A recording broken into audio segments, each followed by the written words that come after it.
I believe desire and will to win is everything. I don't know why I'm like I am, but my butt's always burning. There's always something say, Art, dadgummit, you're supposed to go for it. Art, dadgummit, you're supposed to be somebody. You're supposed to make a difference with your life. What does the $500,000 a year person do? The $50,000 a year person doesn't do. You look at the outside and study those two individuals, everything seems to be the same. They both are the same sex, they both are the same age, they have the same training, the same positions, the same contract, the same fringe benefits. They both are successful, they work hard, they're good family people, make tough commitments. But what's the difference? What does the $500,000 a year person do? The $50,000 a year person doesn't do.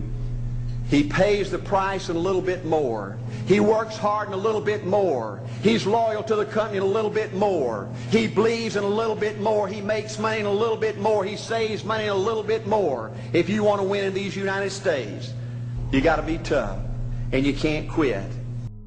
I called up Bill Hewlett when I was 12 years old, and he lived in Palo Alto. His number was still in the phone book. And he answered the phone himself. He said, yes? He said, hi, I'm Steve Jobs. I'm 12 years old. I'm a student in high school, and I want to build a frequency counter. And I was wondering if you had any spare parts I could have. And he laughed, and he gave me the spare parts to build this frequency counter, and he gave me a job that summer in Hewlett-Packard, working on the assembly line, putting nuts and bolts together on frequency counters. He got me a job in the place that built them. And I was in heaven. And I've never found anyone who said no or hung up the phone when I called. I just asked. And when people ask me, I try to be as responsive, to pay that debt of gratitude back. Most people never pick up the phone and call. Most people never ask. And that's what separates sometimes the people that do things from the people that just dream about them. You gotta act. And you've got to be willing to fail. You've got to be willing to crash and burn. With people on the phone, with starting a company, with whatever. If you're afraid of failing, you won't get very far. I don't know if there's a golden rule. I can tell you this, that I believe anything is possible, right? I live in the world of possibility, and I also believe that we can accomplish anything with our two hands and just putting in the work with our two hands. And also, you hear this often, but it's really, really true. You got to find something. If you love what you do and be passionate about what you do and find something that you can be passionate like, it really helps. It gives you that motivation when you wake up in the morning. One of the functions of belief is taking action. We did a survey of about 2,000 top entrepreneurs, and we noticed that one of the things that people who win in that world have is a bias for action. If they have an inspiration, they act on it. I mean, how many of you have ever had a great idea, talked about it, thought about it, didn't do it, and then someone else did it and was successful, and you went, darn, I should have done that. Maybe it was buy that piece of property. We all have that piece of property we wish we'd bought, Anyway. So we're going to be looking at the idea that taking action is part of law of attraction. See, a lot of people think you can just sit in your room, meditate, visualize having the perfect car, the perfect house, the perfect relationship, and then it'll kind of just come to you. And I always say, unless you live at the bottom of a hill where there's a road, it's probably not going to be a Cadillac show up in your living room, right? So think about this. The last 6 letters of the word attraction spell what? A-C-T-I-O-N, action. Now, there's 2 kinds of actions that are critical. There's obvious actions. If you want a certain kind of car, you should go down and test drive it. You should find out how much it costs. You should see what it costs to maintain it. You should I'd like to test drive a car 3 or 4 times, go down to the dealer, take a camera, stick my head out the window, say, take a picture of me, I'll be back to buy it. Put it up on my refrigerator, look at it every day. Eventually, those kind of things produce car. Right? Saving for it and so forth. But there are also things called inspired actions. All of a sudden you get an inspiration to do something and you didn't know what it was. You don't have a sense of how is this rationally going to make sense for me to move forward in my life? I'll give you an example. A friend of mine, Dr. Ignatius Piazza, graduates chiropractic school. He wants to move to Monterey, near Pebble Beach, where the golf course is. And he gets there and he says to the local chiropractic association, I'd like to join you, I'd like you to help me get my practice started. And they said, we don't need any more chiropractors. We have 1 chiropractor for every 8 people in this area. It's too many. Now, he could have said, okay, let the external reality control his internal experience, but he didn't do that. He said, I'm going to think about this and visualize it and believe in it, and something will come that I will do. And what came to him to do was to take 6 months before he opened his office and put a pin where he wanted his office and then concentric circles knock on every door in every neighborhood saying, "Hi, I'm a new doctor in town. Could I ask you a few questions? You know, I'm starting this practice. Should I open from 5 till 9 in the morning, or should I be open from 5 until 9 at night for people who have 9 to 5 jobs? Which would be better? Should I advertise in this paper or that paper? Should I call it Ignatius Piazza Chiropractic or Chiropractic West?" And then his last question was, "If I have an open house, would you like to receive an invitation?" They said yes. He wrote it down. Now, over 6 months, he knocked on 12,500 doors, talked to 6,500 people, and gathered over 4,000 names of people who said, "Yes, I'd like an invitation to your open house." Now, when he opened his office 6 months later in a town that did not need another chiropractor, according to the professionals, his first month in practice, he netted $72,000. In his first year in practice, his gross income was over $1 million. I was giving a talk and mentioning this story just about 5 years ago, and this happened about 25 years ago. Someone said, "He knocked on my door." And he left his card. And 2 years later, I needed the chiropractor, and I called him. Because we work with people we know, we've had an experience with, right? So he trusted his intuition. He took action on it. Other people would say, "Oh, guess I can't have what I want." You got to be willing to take the action. I find it quite inspiring. You were in film publicity originally, and then at a certain point you decided that you wanted to direct. Can you tell us how you got from there to here? Well, I was one of those ladies standing on the side, you know, and they work hard and no one ever really gives them a shout out. I thank you all, the publicists in the corner, you know. And as a person who loved film and wanted to make film, you're standing there supporting filmmakers, telling their stories, and it's something that I loved doing. But for me, there was always a little bit of, not jealousy, but just like, wow, that's great what they're doing. And so at the moment when I actually started to write and try to direct my own stuff, I was still doing publicity for other people's films. I was trying to make my own films. I was asking for permission, pitching people, trying to get contacts and network and do all the things that don't matter, because the only thing that matters is your work. And so when I finally realized that and started to make small things and try to move them around festivals and just share my work, the energy behind that positive intention started a ball rolling. And I've only been making films for 5 years. And I only quit my job full time 3 years ago because I was still holding on to publicity as a security blanket. And so yeah, I look at, each year that's passed, and all I've tried to do is continue to make work, whether I have the money to make a film, a narrative, a doc, a commercial, a TV show, directed an episode of Scandal, a documentary about Venus Williams, a story I want to tell through whatever medium, short medium, TV medium, commercial medium, full length, documentary, feature. That's something that I really learned from Spike.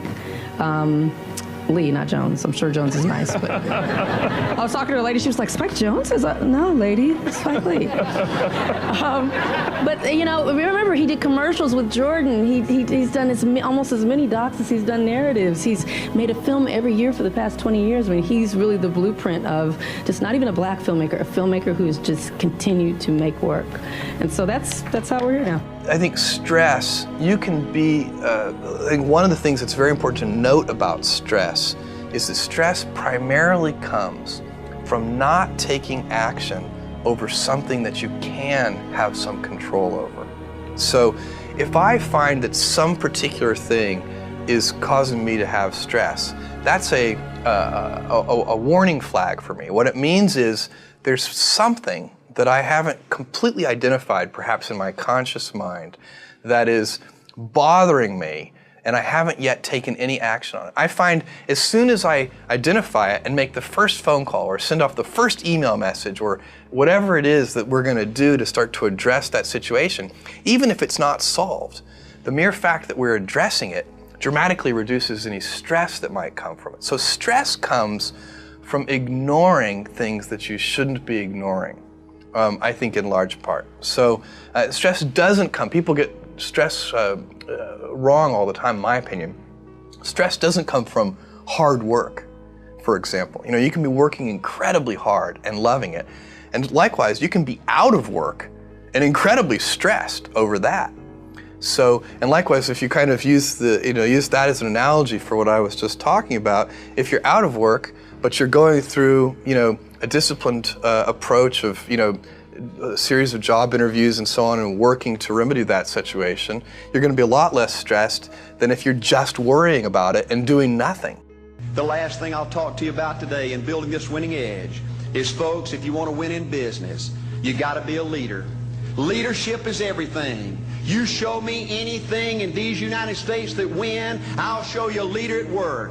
You show me a successful church, Boy Scout troop, club, football team, business, I'll show you something run by a leader. See, I thought at one time in my life you had to be smart to win. I used to have these smart people that dress so pretty and talk so pretty and use these big words.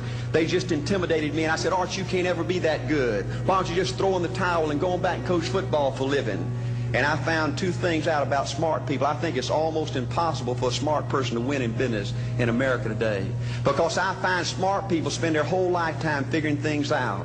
They're always trying to figure out an easier way and a quicker way. And another thing I found out about smart people is they just don't get around to doing nothing. And see, somebody like Art Williams, everybody said, well, he can't do it. And somebody like that can't do it, but he does it. You can't just wait for inspiration to act. That's the biggest mistake people make. Don't wait to be inspired to do the action. You have to do the action first, and then you'll be inspired. So what I would do is I would sit there and draw out the comic, and I would come up with it. But some days I'd come home from school, sit down and go, I'm just going to wait for the inspiration to hit me. I'm going to wait for the idea to come fully formed. And when I got a joke, then I'll go draw it. And I would sit there for maybe 3 or 4 hours and then go, all right, screw it. I got to get up and I got to do the process. I got to sit there and just start drawing. I don't even know why or how I'm going to get there. And then two things would come together, and it would be, oh, there's an idea. Oh, there's the first panel. There's the second panel. And then it would come together. Always. It would not take very long. I would fight that process so much, because what was I doing? I was waiting for inspiration before I acted. It's always the other way around. Act first, then the inspiration will come. Draw first, then the inspiration will come. Just start shooting, then the inspiration will come. Just start moving, then the inspiration will come. Don't wait. So many people wait or tell you they're going to write this novel, or they're going to do this, or they're going to make this film. They never do it, because they're waiting for all this stuff to come to them. It comes through doing it. See, folks, I want you to know almost everybody in America almost does enough to win. They almost get there. They almost are over the hump. They almost have it going. They almost, in everything they do, almost is a way of life to almost everybody in America.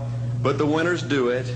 What do? They do whatever it takes to get the job done. They do it, and do it, and do it, and do it, and do it, until the job gets done. And then they talk about how great it is to be somebody they're proud of. We need leaders in America who can do it. If you want to become somebody, do it. If you want to go in business for yourself, do it. If you want to become financially independent, do it. I hear too much talk in these United States. Everybody can talk a good game. We need people in America who can do it. I go all over this country with A.L. Williams, and I have people say, Art, you can count on me. Wonderful. Just do it.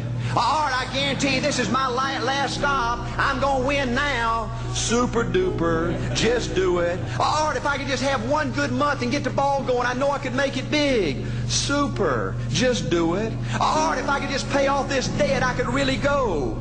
Great. Just do it. Art, if I could just sell my house.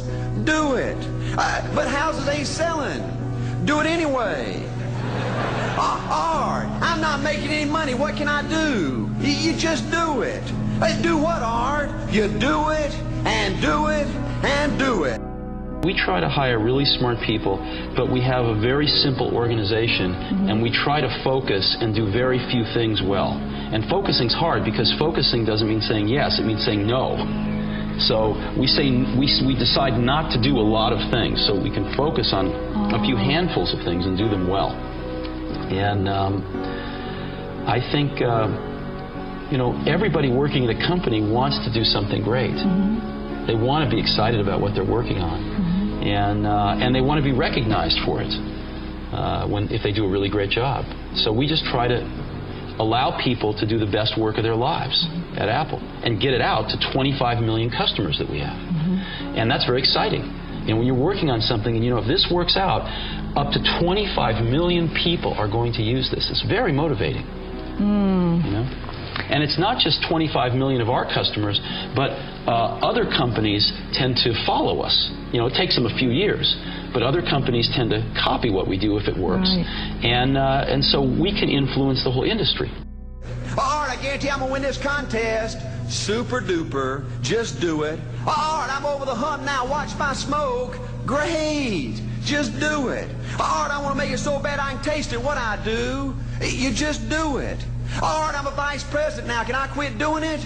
No. All right, I don't know if I can keep on keeping on. I'm really hurting. What I do, you just do it.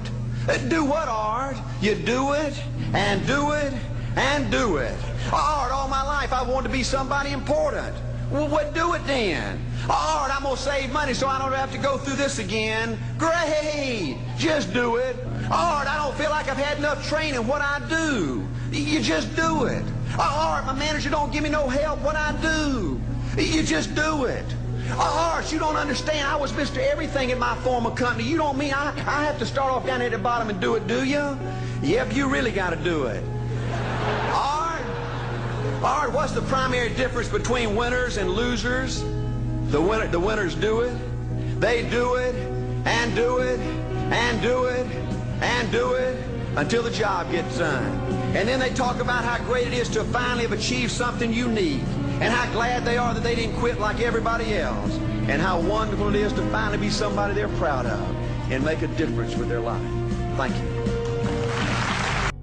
A lot of people come to me and they say, well, I want to be an entrepreneur. And I go, oh, that's great. What's your idea? And they go, well, I don't have one yet. And I say, well, I think you should go get a job as a busboy or something until you find something you're really passionate about, because it's a lot of work. And I'm convinced that about half of what separates the successful entrepreneurs from the non-successful ones is pure perseverance. It is so hard. You pour so much of your life into this thing, and there are such rough moments in time that most people give up. I don't blame them. I mean, it's really tough, and it consumes your life. I mean, if you've got a family and you're in the early days of a company, I can't imagine how one could do it. I'm sure it's been done, but it's rough. I mean, because it's pretty much an 18-hour-a-day job, 7 days a week for a while. So unless you have a lot of passion about this, you're going to not survive. You're going to give it up. So you got to have an idea or a problem or a wrong that you want to right that you're passionate about. Otherwise, you're not going to have the perseverance to stick it through. And I think that's half the battle right there. It's hard to remember how bad it was, in early 80s, with IBM taking over the world with the PC, with DOS out there. It was far worse than the Apple II. And they tried to copy the Apple II, and they'd done a pretty bad job, and you needed to know a lot. And so things were kind of slipping backwards. And Macintosh was, you saw the 1984 commercial. I hope you have that in your archives. Macintosh was basically this relatively small company, in Cupertino, California, taking on the Goliath, IBM, and saying, wait a minute, your way is wrong. This is not the way we want computers to go. This is not the legacy we want to leave. This is not what we want our kids to be learning. This is wrong, and we are going to show you the right way to do it.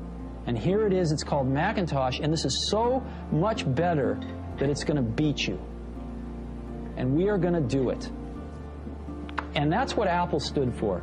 Next best predictor of lifetime success is conscientiousness. And of the two aspects of conscientiousness, say orderliness and industriousness, the better predictor is industriousness. So the question is, well, what can you do about your industriousness? And the answer to that is, well, that's kind of rough too, because there's a strong genetic component. But you can work on micro habits with regards to your conscientiousness, and I think the best micro habits, this is partly to do with this future authoring program processes, I think the best thing you can do with regards to your conscientiousness is to set up some aims for yourself, goals that you actually value. And the future authoring program helps people do that. And basically, it does a situational analysis it helps you do a situational analysis of your life more than a psychological analysis, I would say. And so the questions are something like, well, all right, you're going to have to put some effort into your life.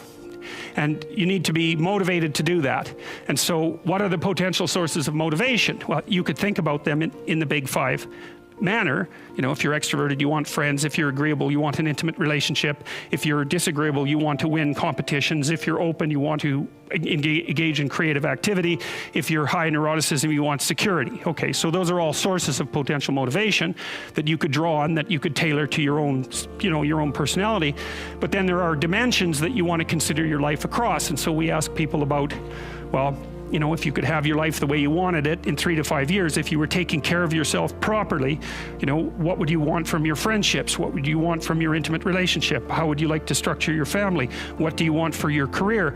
Well, how are you going to use your time outside of your job? And how are you going to regulate your mental and physical health, and maybe also your drug and alcohol use? Because that's a good place to auger down, you know, because alcoholism, for example, wipes out, you know, 5 to 10% of people. So you want to keep that under control.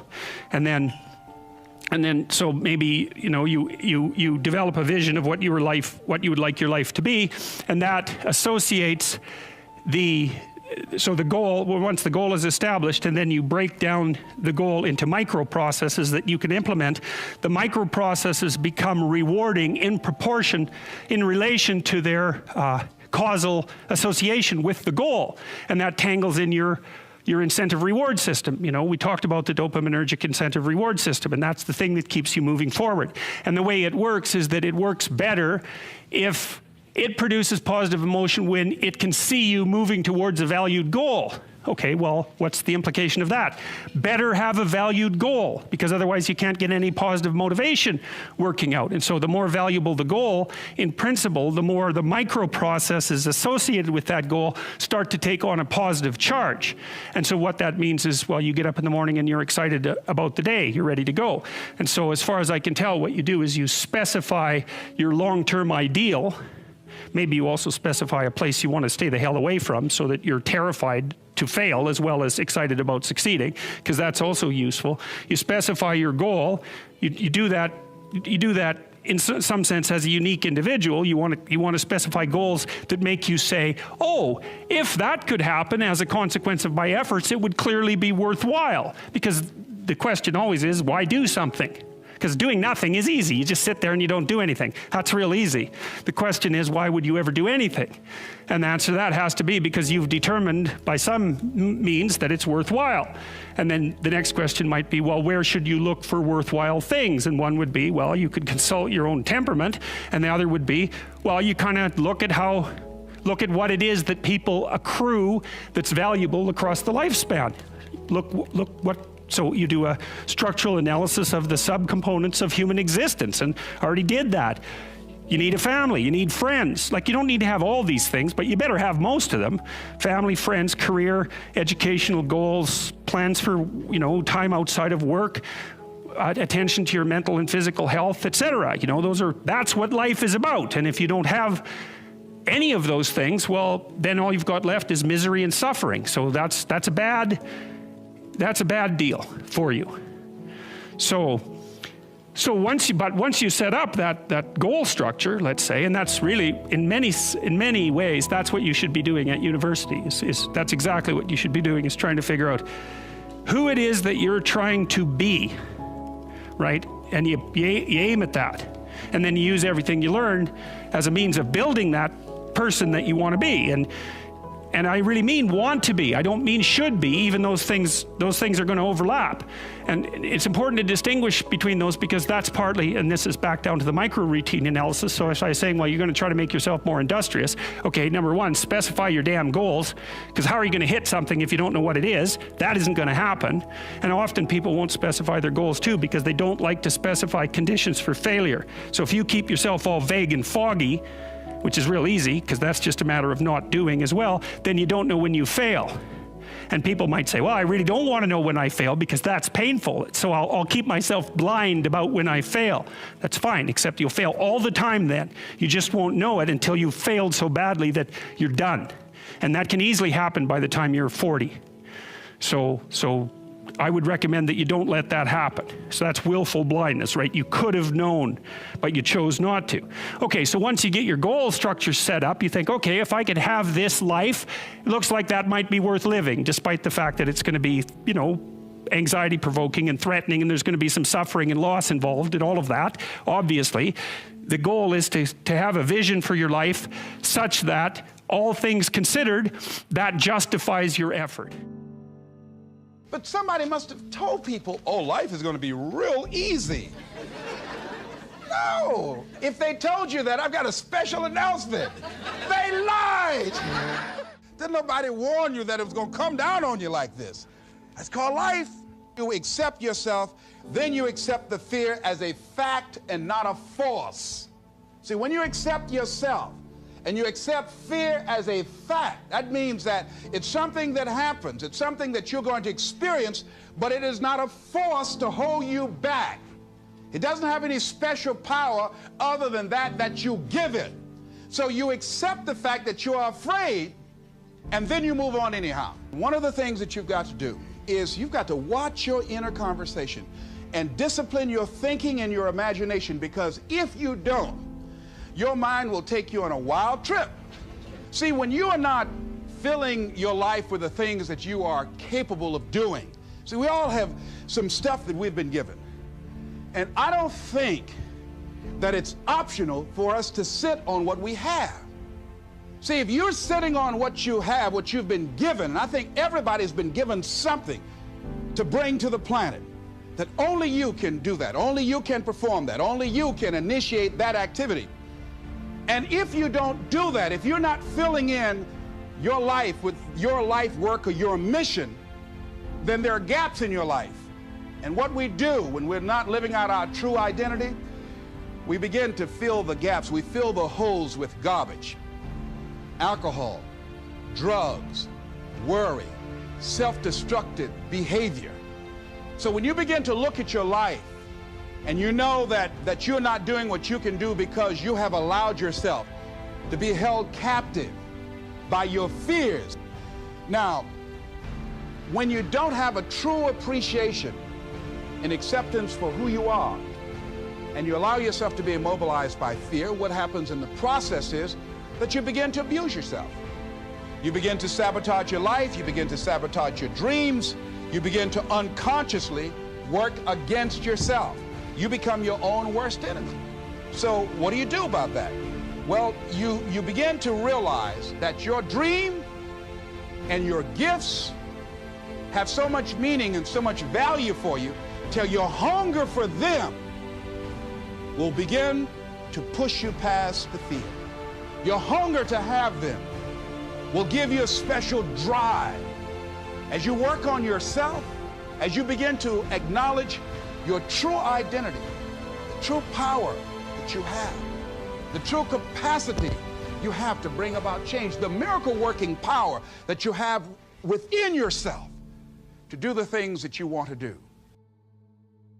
What is it that you have that so many people who are unbelievably brilliant at engineering or are incredibly good managers or bold business people or what have you, what is it that you have, do you think, that enables you to make this stuff happen?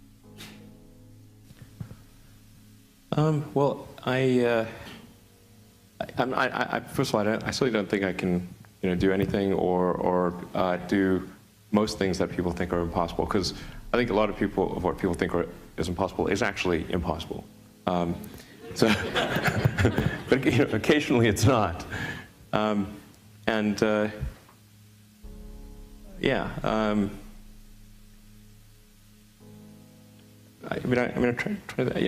guess it's. I don't think I've said this before. I think it's helpful to have kind of a physics framework for looking at things. Do a first principles analysis, look for negative feedback,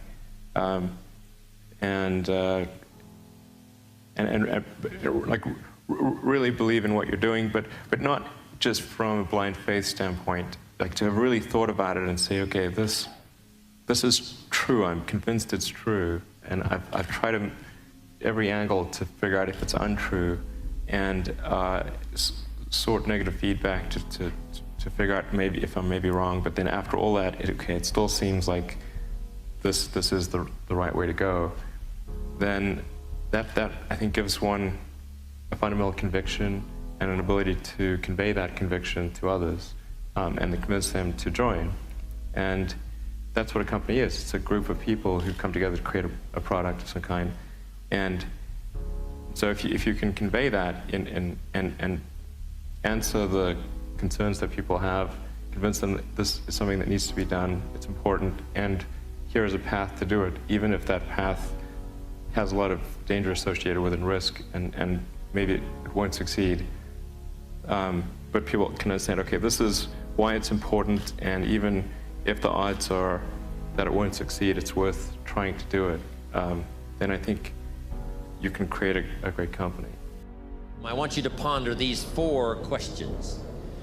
Here's the first one, and that's why. Why pay the price? Why work this hard? Why go this far? Why try to learn this much? Why try to do it all? Why try to see it all? Why try to have it all? Why do it? Why learn it? Why study? Why put yourself out? Why try to take on this much responsibility? Why develop yourself to the full? Why try to become all that you can possibly become? Why try to earn as much as you can earn, share as much as you can share, develop every skill you possibly can, see every human you possibly can, go to every class you possibly can, touch everybody you possibly can? Why do that much? Why go that far? Why share that much? Why give that much away? Why try to see everything? Why try to do everything? Why try to become everything? That's a good question, why?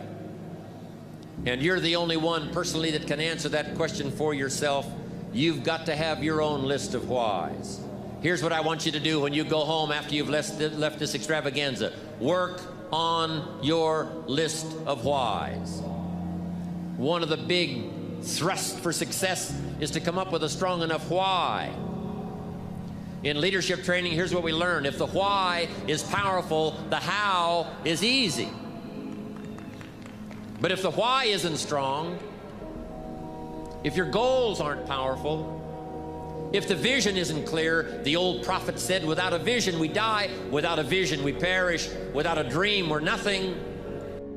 Well, I think it's important to have a very, to apply critical thinking to, this may sound trite, but to apply critical thinking to what one is doing.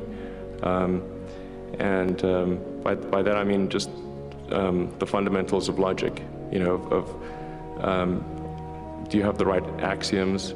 Are they relevant? And are you making the right conclusions based on those axioms?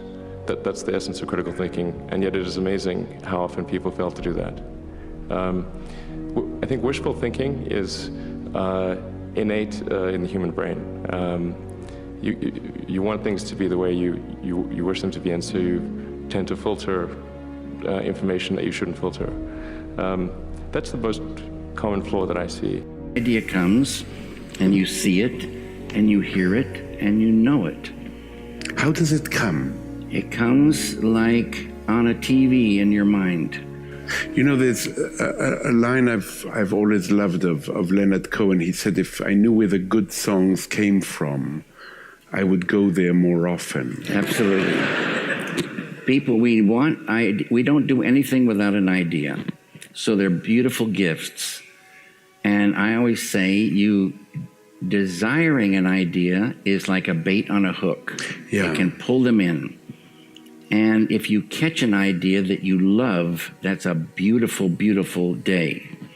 And you write that idea down so you won't forget it. And that idea that you caught might just be a fragment of the whole, whatever it is you're working on. But now you have even more bait. Thinking about that small fragment, that little fish, will bring in more. And they'll come in and they'll hook on. And more come in, and pretty soon you might have a script, or a chair, or a painting, or an idea for a painting. But they come as in small... More often than not, small fragments. I like to think of it as in the other room, the puzzle is all together. but they keep flipping in just one piece at a time. In the other room. Over there. In a sense, David, there's always another room somewhere. That's a beautiful thing to think about.